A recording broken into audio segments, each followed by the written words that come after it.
Picture this, a dimly lit dive bar on the outskirts of Phoenix, Arizona.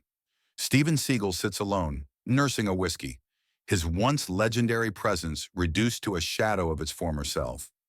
The man who once commanded respect on movie screens worldwide now finds himself the target of cruel laughter from leather-clad bikers who see nothing but an aging has-been. But what these bikers don't know is that in exactly 17 minutes, the front door will swing open and everything will change. Because sometimes when the world forgets who you really are, it takes a true friend to remind everyone why respect was earned in the first place. This is the story of a night when mockery met its match, and two legends prove that real strength isn't about proving yourself. It's about standing up for those who matter. The Rusty Spur wasn't the kind of establishment that attracted celebrities, which is exactly why Steven Seagal chose it. At 68, the action star felt the weight of time pressing down on his shoulders. His black hair, streaked with silver, was pulled back in his signature ponytail, and his dark clothing seemed to absorb the bar's dim light. Steven had come seeking solitude, somewhere he could drink in peace without Hollywood's unforgiving scrutiny. The bartender, Rita, knew better than to ask questions. She poured as usual, Jameson, neat, and left him to his thoughts. But peace was a luxury the world rarely afforded former celebrities. As he sat contemplating the amber liquid, he felt eyes upon him. Whispers began rippling through the smoky atmosphere. Is that really him? What would Steven Seagal be doing in a dump like this? Steven's jaw tightened. He'd learned to tune out opinions, but tonight felt different. Tonight, the whispers carried a sharper edge. Harley-Davidson engines announced their arrival. 5 leather-clad bikers parked outside like predators surrounding prey. Their leader, Tank Morrison, a mountain of a man with tattooed arms and a chest-length beard, pushed through the door first, swagger radiating from every step. Behind Tank came his crew, Snake, Razor, Bones, and Diesel. They commandeered a center table, their boisterous laughter drowning out the jukebox's melancholy country ballad. Tank's restless eyes eventually found the solitary figure at the bar. Recognition dawned slowly. "Well, I'll be damned," Tank announced loudly. "Boys, we got ourselves a genuine movie star tonight." The bar fell silent. Steven didn't turn around.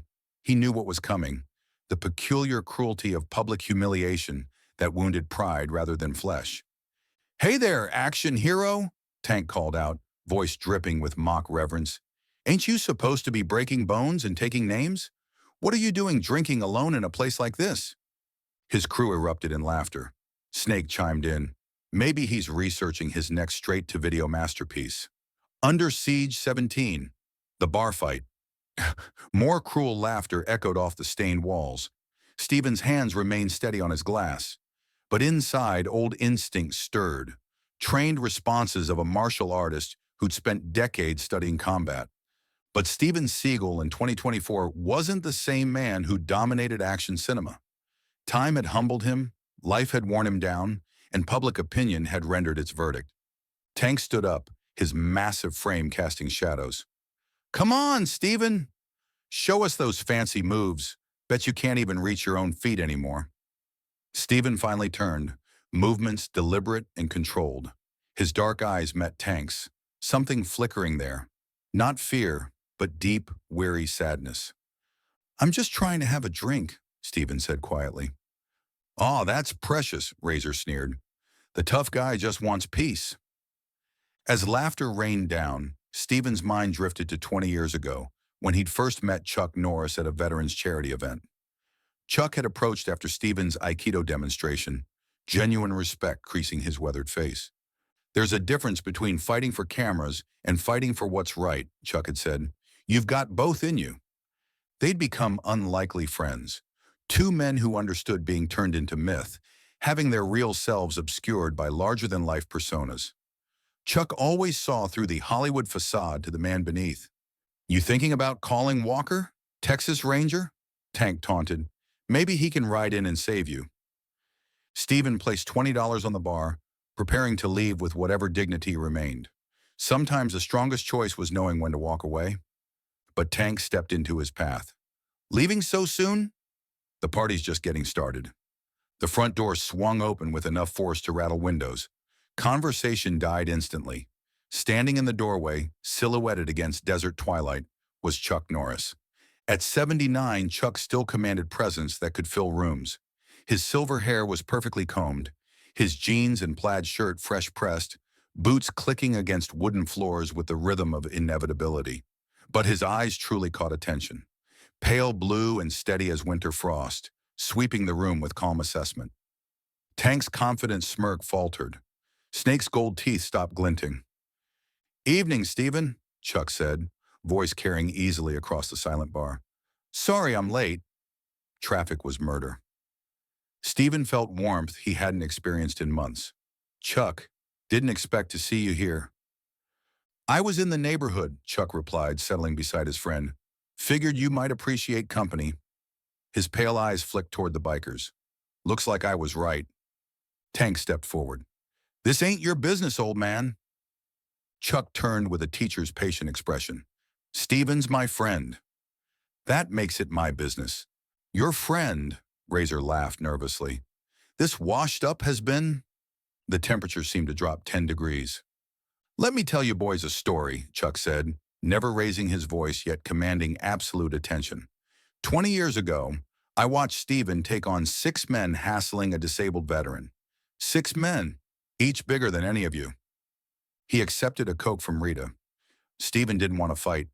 He asked them nicely to leave the veteran alone. When they refused, he asked again. When they threatened the veteran, Chuck sipped his drink. Those 6 men learned about respect that night. Tank's bravado evaporated. "We were just having fun." "Fun," Chuck repeated, testing the word. "Where I come from, fun doesn't involve 5 grown men ganging up on someone drinking alone in peace." The silence stretched taut. "I could tell you about Stephen's 7th-degree black belt, his law enforcement years, his combat expertise. But what's important is that he's a good man who's earned his peace." Snake found his voice. "We didn't mean nothing." "I believe you," Chuck said, sincerity more frightening than anger. "Which is why you'll apologize, have one drink to toast his health, then ride out with a good story." Tank looked around, seeing uncertainty reflected in his crew's faces. "Stephen, we're sorry. We were out of line." Stephen nodded graciously. "Apology accepted."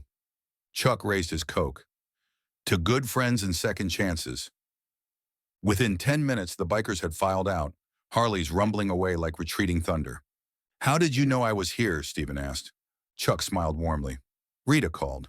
She's been looking out for you for months. Said you needed a friend tonight." "The thing is," Chuck continued, "people forget. They see headlines, jokes, memes, and forget that behind every legend is a human being. They forget that respect isn't lost just because the world moves on." He watched desert stars emerge through the window. "Those boys will remember this. Not because of what might have happened, but because of what did happen. They learned that real strength isn't proving yourself to strangers. It's showing up for people who matter." Stephen raised his glass. "To good friends." As night wore on, neither noticed Rita's extra tip or her small smile. Outside, the desert wind carried the story into legend. Where it joined tales of the night, Chuck Norris reminded everyone that heroes never truly retire. They just wait for the right moment to show the world who they really are. Because sometimes the strongest people are those who have nothing left to prove, and the truest friends are those who show up when the whole world has turned away.